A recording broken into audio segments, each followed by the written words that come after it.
If you are sending your child to preschool for the first time, switching schools, or just getting ready for back to school with a preschooler, this video is going to be for you. I'm sharing 11 of my top tips and preschool essentials to make this time easier for you. If you guys are new here, my name is Rachel from The Confused Mom. Welcome to my channel. I share baby and toddler product reviews, activities, as well as Montessori at home tips. I also recently did like a little mini series all about finding the best fitting school for your kid. So I'll leave a link to that playlist as well in the description box. When it comes to preparing your child for preschool or a change in preschools or going back, I'm a big proponent of less is more. And what that really means is just stick to the facts. I do not recommend going to the library or getting books preemptively that talk about this experience. I go into a great detail as to why that is in my video on things to avoid when selecting books for babies, toddlers, and preschoolers. But in short, you don't want to introduce a book or a TV show or something where the main character is nervous or has some sort of point of anxiety or contention where they think that's a normal standard and then they reenact that in their life.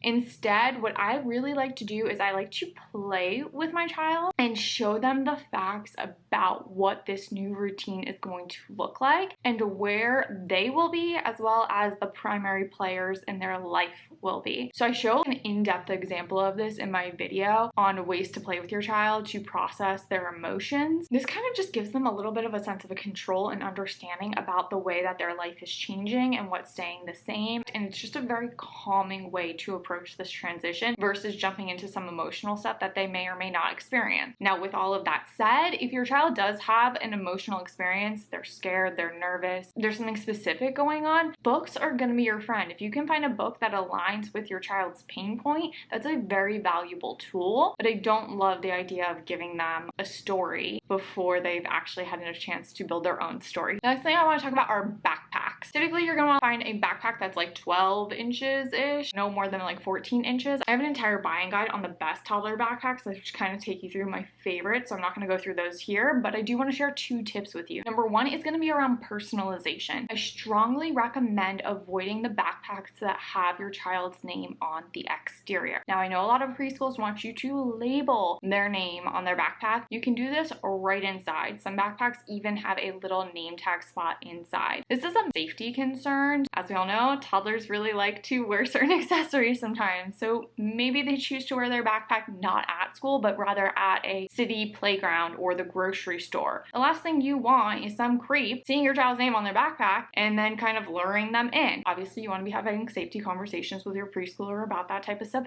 anyway, but you may as well not invite that in with something that can be so easily avoided. There are other ways to personalize your backpack, like we have this one here from 10 Little, where you can go ahead and get these fun stickers that stick onto the backpack and can be changed out. So all of these are comments.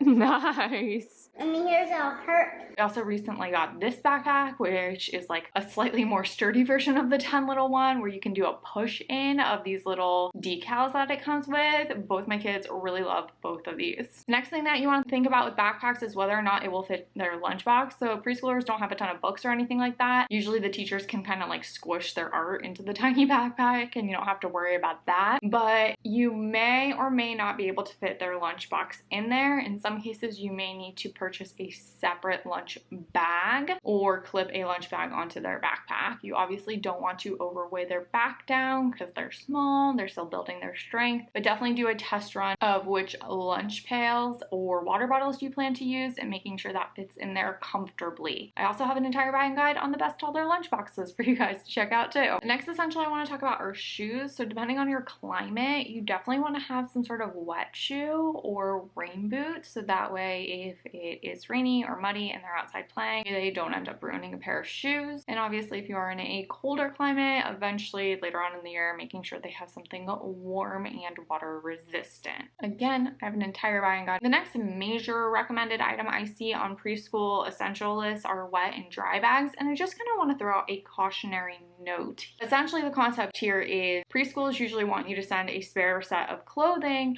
with your child, and you put that set of clothing in the wet and dry bag. Then if your child soils their clothes, they get the fresh clothes out of the wet and dry bag, and then the dirty clothes go into the wet dry bag to come home and be laundered. In my experience, in 2.5, 3 years of having my kid at a preschool, not one has utilized the wet dry bag situation. Instead, I typically get clothes back in a plastic bag or just wedged into her backpack. Definitely talk to the school before you go ahead and do that and waste your money on it. Great in concept. I have not had it executed ever. And then the last little note on these kind of essentials before we jump more into the tips is just to include your child in choosing them. So typically what I do is narrow it down to 2 or 3 options I would be okay with, and then I call my toddler over, I show the options to them, and let them choose which of the ones I've already pre-approved. I pretty much do this with everything in their life. This gives them that sense of control in a micro way that can really ease and keep them steady. Next thing is going to be to try and follow the new school routine a few weeks before school actually starts. So if there's a certain time of day you're going to need to be out of the house by every morning, a couple weeks before that actually hits, starting to practice it. This way you can work out any of the kinks, the sense of urgency. So this could be really simple. It could be like you guys start going to the playground in the morning, the beach in the morning, or running errands in the morning. Whatever it is where they're just having to get dressed, you're packing a bag and you're heading out. Really make this flow as seamlessly as possible come the big day. The other thing to do in those couple weeks leading up to school is to just practice some independent things, making sure that they can get their shoes on and off by themselves, getting dressed, pushing up and down their pants and underwear so they can go to the bathroom independently. And then the other really big thing would be to practice and give them their lunch each day in their lunchbox so that they can get used to opening it and closing it independently. Obviously at preschools, teachers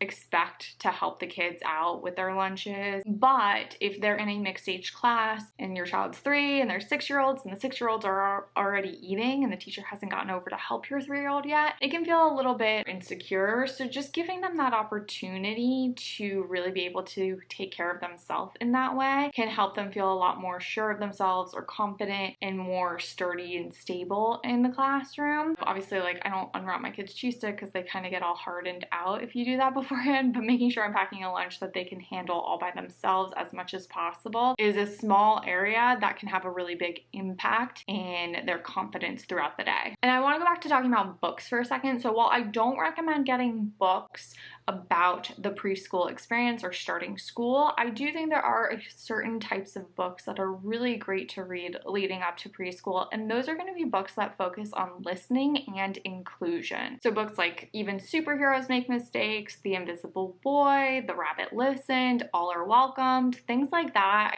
We had these books which all kind of focused on classroom setting skills. I like these books because they focus on giving our kids skills for coping with distressing situations versus highlighting preschool as this like big scary boogeyman, so to speak. Find that the skills that these books typically teach are a lot more transferable, whether they're at preschool or not at preschool, can be really helpful in giving them confidence in how to conduct themselves in a way that's supportive in a group environment. Next, once school starts, ask your child's teacher for a list of the first names of their classmates. This is such a game changer. Oftentimes I talk to parents, they're like, I asked my kid what happened in preschool and they pretty much give me one-word answers or don't respond. And that was my experience too when my daughter was first starting out. And what I finally realized was she did not have the language to communicate what was happening in her day with us because we didn't know the right questions to ask, so to speak. So she had a really hard time remembering the kids' names, which left her kind of feeling unsure of how to tell the story. And once we started getting a list of the first names of her classmates, we were able to start asking her questions like, what did Matt do today? What happened with whoever? From there, she was like really excited because we knew about what was happening in our classroom. All of the pressure didn't fall on her to remember all of the details of the day. And then if there was a time where she wanted to tell us a story, she'd be like, can you go get the list of names? And she would have us read them out. And she's like, it was was that one. It was that one. This happened with that one. Get so excited and her confidence really built up. And that's not to say that like she doesn't come home and just not want to tell us about her day sometimes. That still happens. She's a kid, just like we come home from work or wherever, and we don't want to tell our significant other about our day because we just want to break and we want to rest. But it can really be a game changer in getting that conversation going. And then if separation anxiety does come up for your child, what I suggest using is Dr. Becky's from Good Inside, I think that's what it's called, her Tooth Truths. And basically what this says is two truths, even though they seem opposite, can exist at the same time. So you can enjoy going to school and miss mommy and daddy.